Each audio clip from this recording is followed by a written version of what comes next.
Welcome to Influential Entrepreneurs, bringing you interviews with elite business leaders and experts, sharing tips and strategies for elevating your business to the next level. Here's your host, Mike Saunders.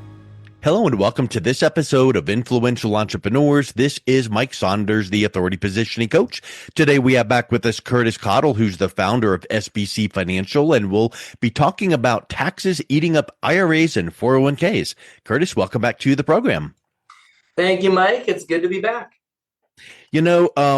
I think that when you say a word and you say, what's your first reaction when you hear this word? And, those tests you hear about, if you say the word taxes, I think people start getting a knot building up in their stomach. So when we start thinking about taxes eating up our retirement accounts, that's a big thing. And it almost is something from my perspective where people kind of think, oh yeah, that'll come down the road.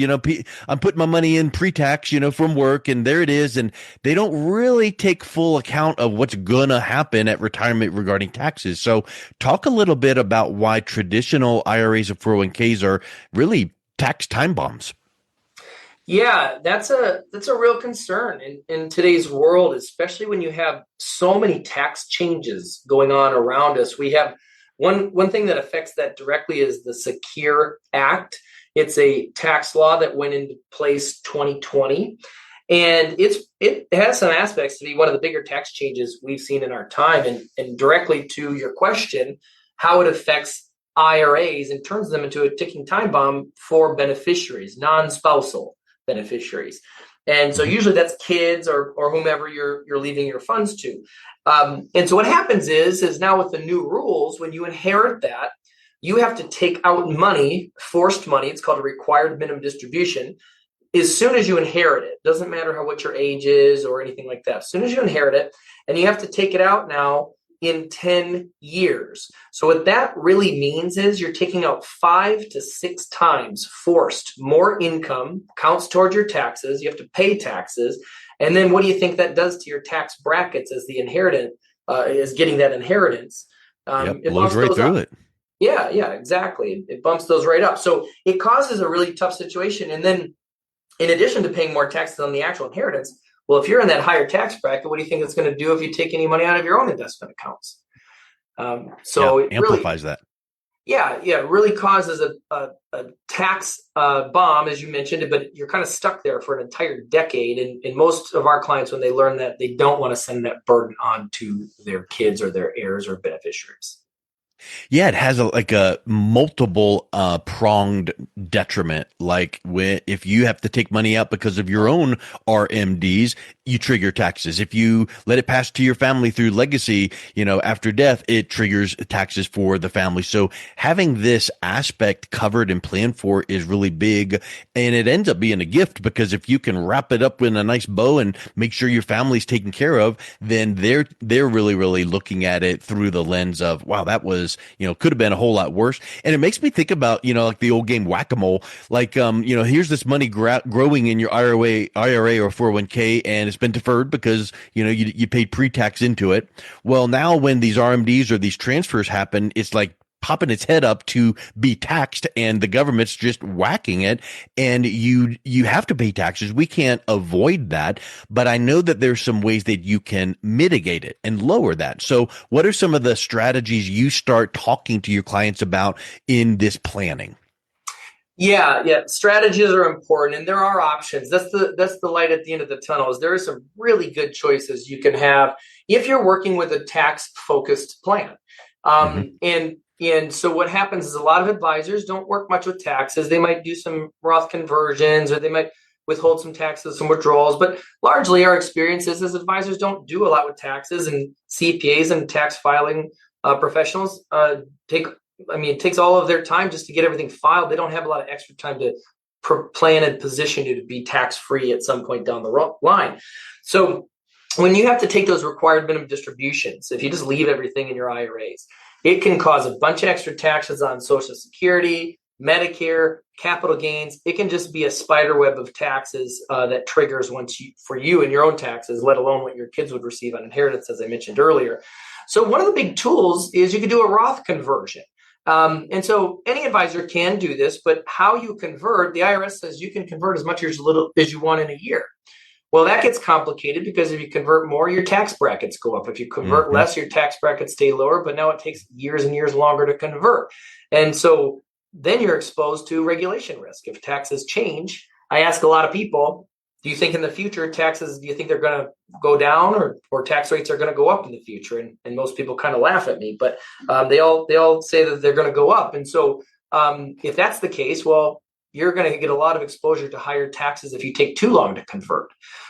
So here's where it's really powerful. And this is actually a little bit unique to us is we work with a tax mitigation team. We have them on retainer and they are there to implement creative tax solutions to lower your tax liability. So when you convert to Roth, you pay the taxes on conversion, but then we can overlay and implement one of our tax reduction plans and save you. Many of our programs save you like 25 to 30% of your tax bill. So what that means is that's like getting a 25 to 30% tax credit. So for instance, if you converted $500,000 and you have a $100,000 tax bill, that's like saving $25,000 to $30,000 back in your pocket while giving everything to a tax-free Roth. Yeah, that's huge. And I think that a lot of times people don't think that deeply, right? They hear, oh, you should look at your big old 401k or IRA that's never been taxed, convert it to Roth, and they Google, oh yeah, I've heard of that. And then they go click, let's do that. But they trigger all of it. And now you've got a huge tax bill. Or to your point that you were making, if you start doing it sequentially, it takes too long and then taxes have gone up. But it really makes me think, okay, if you have this money, whatever amount, whatever percentage in the Roth, the benefit of the Roth is that it's growing tax-free, but you need to have enough time in the Roth to actually have some benefit. So at what point before retirement should someone be thinking about the possibility of doing a Roth conversion? Yeah. So when you're looking at that, a lot of people say, well, should I wait till my income's lower? And again, you're exposing yourself to regulation risk there the longer you wait. The main goal with the Roth is the faster you can get it into a Roth, paying the least amount of taxes is the best strategy. That's kind of the goal for everybody. And so we can, with our tax strategies, we work with about 50 different tax reduction planning strategies, and some work for different types of income and some different amounts of income. And so not everything works for every income, but there's a couple that work specifically for this exact planning. One's called leveraged charitable gifting, which is far different than a normal charitable donation, where you get one write-off, 1-to-1. You put in $50,000, you write off $50,000. This is a 5-to-1. So if you put in $50,000, you can write off $250,000 of your income, and you basically put it in at wholesale and write it off at retail. And there's another one called a convertible tax bond, which the leveraged charitable gifting oftentimes is 25 to 30% tax reduction on your tax bill. Convertible tax bond is 25%. And that's where there was a situation in COVID where a bank went out of business, and they had the CARES Act from COVID allowed them to help suffering business owners, and they're able to get some of those losses back and giving you tax incentives to do that. So these are the types of strategies that you can put on top of a Roth conversion and just create a lot of powerful strategy to get money tax-free as fast as possible. Now we can do it in 1 to 2 or 3 or 4 years, even millions of dollars in that time frame, and save millions of dollars in taxes doing it.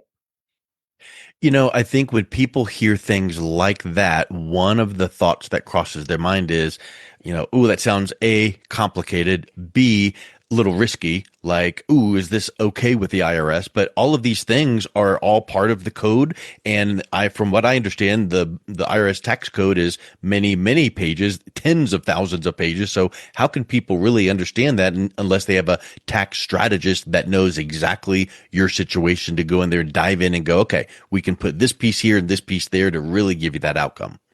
Yes, Mike, and that's exactly why we have a tax mitigation team on retainer. That's their number one job, is to implement these people through these programs. There's specific administration at each one of these programs to make sure all the paperwork is done in accordance with the IRS.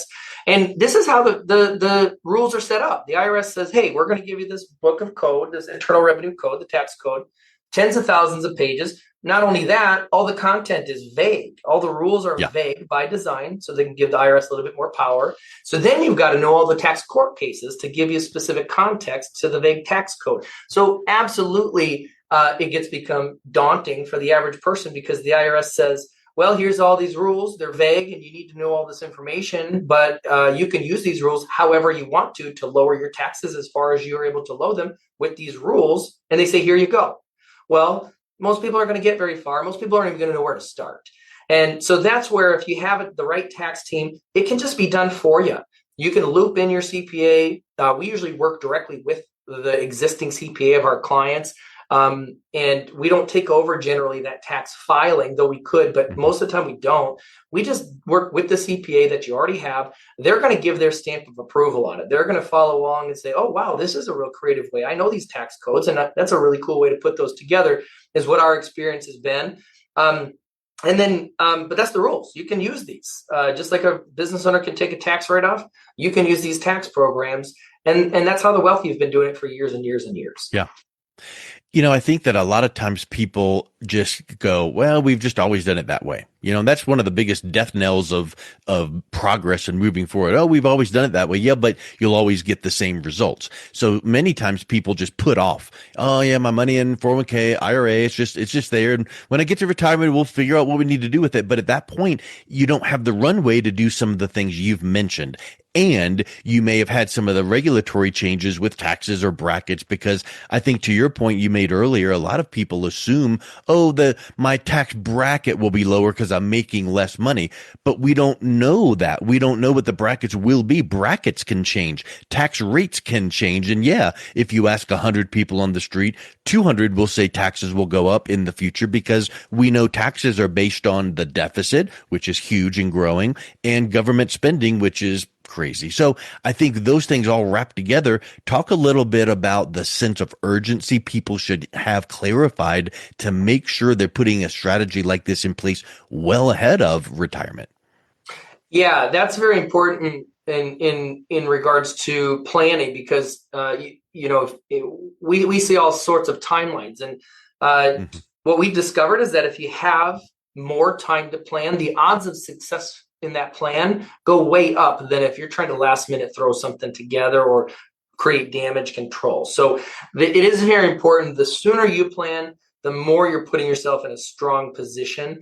And the other thing about it is you could make mistakes along the way. So if you're kind of waiting and delaying planning, there's decisions that you have to make about your retirement and things along the path that could drastically affect, and you want to make sure you're doing it in the right way. So if you have that plan together ahead of time, all those decisions and steps you're making that sometimes you're forced to make at certain points in your life are going to be in line with being the most tax efficient and maximizing your estate and your money for yourself. And also, doesn't the aspect play into it like human nature, where it's like, if I've got some emergency right now I've got to deal with in the next 10 minutes, I might not make the most logical, calculated decision or response. Whereas if so if you put this off to retirement, now you're just going, just go. Whereas if you do it well ahead of retirement, you're making some wise choices, you're sleeping on it, you're coming back and taking a week or 2 or 3, working with your advisor, and you high five over the plan, go, okay, that feels good, let's do it, and you move forward. And I think that, most people would say, yeah, that's the best way to move forward on that, putting enough time ahead of the deadlines so that you don't make those mistakes. Yeah, yep. And retirement for everybody's a little bit different line. So to even give a little bit more clarity is the sooner the better as you're leading up to retirement. But let's say you've already stopped working. I mean, we want to make sure we really got things buttoned up before you hit that required minimum distribution age. And let's say you're already there. Then it's even more detrimental, because the more time you spend in that space, the more it could be costing you. And there's each stage of that game. There's solutions, but the important part is that you take action as soon as you're thinking about it, because that's the best way to ensure a higher success rate for you. Yeah.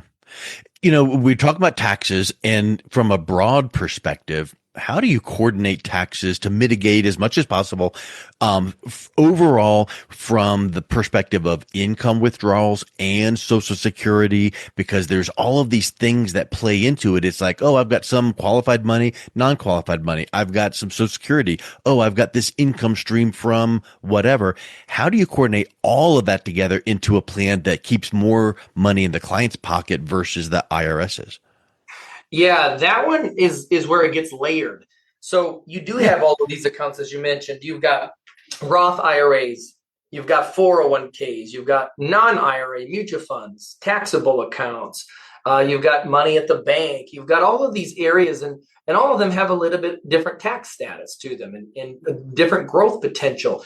And so if you've got $1 million in retirement spread through these various accounts, it can mean hundreds of thousands of dollars to you, increased estate, based on which order you take your income from. So you might not realize that, but if you take your income in the wrong order, that can cost you hundreds of thousands of dollars by the end of your retirement, of which could go to your kids, your beneficiaries, give you a more beneficial retirement for your own needs, whatever your goals are. That's so impactful to just know that the order in which you take based on tax status and growth potential and risk and all of that makes a huge difference. And again, you want a powerful software that can just give you that clarity and say, here Yep. is what the order is, and here's the impact. You mentioned kids and legacy, and it makes me think of this. I feel like a lot of people think in terms of stages in life. I need to retire at this age. I need to have this much money. And the problem is they have a big question mark on how long will I live? Will my money, last that long?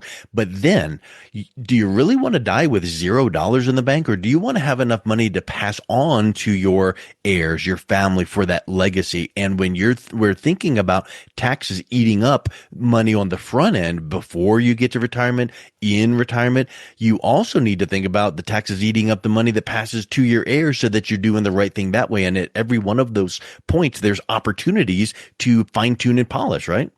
Yeah, absolutely. And that's where having a really powerful software comes in. I had a client that said, Curtis, it doesn't do me any good to meet with some of these financial professionals that I've been meeting with, because they do this really complex financial planning software, and then we finally establish a plan, and then if I want to make a change, they say, hey, give me a couple weeks, I'll print you off a report. And then they said, Curtis, I get this big complicated report that I don't even know what the report says, and it's almost like I need another software to tell me what the report means. So what we do is we were very intentional, put a lot of resources and effort into our software to make the complex simple. And then you can see it does all the heavy lifting for you: the taxes, the inflation, the longevity, the market risk, all of those medical bills. And then you can see, does your plan still work? You can actually see it live time on the screen. My money does not run out, and it lasts the rest of my life. And then if I want to make a change, I want to go on more vacation, or I want to add something to my budget, or my rental property, I want to sell it, does my plan still work? And you can have confidence knowing that every move you make, you can see it live time, the impact right away, and simply what it means: does my money still work for me? Neat. Well, I think we've scratched the surface of taxes, but we've made the point that don't ignore it. Plan well ahead to make sure that you're maximizing and minimizing every opportunity possible. So if someone is listening to this thinking, let's kind of start that process and take a look at my situation and get some of those printouts and where I get clarity, what's the best way that they can connect with you guys? Yes, Mike, the best spot is probably our website. It's just great resources, what we try to make it for everybody. We've gotten positive feedback on that. So it's www.gosbc.net. That's gosbc.net. And you can find us, SBC Financial, there, as well as we've got our social media, our Facebook, our Instagram, our LinkedIn. So if you search us, you should be able to find as well. But I think that website would be a great resource. Perfect. Well, Curtis, thank you so much for coming back on. It's been a real pleasure chatting with you again. Thanks again, Mike. I really appreciate it.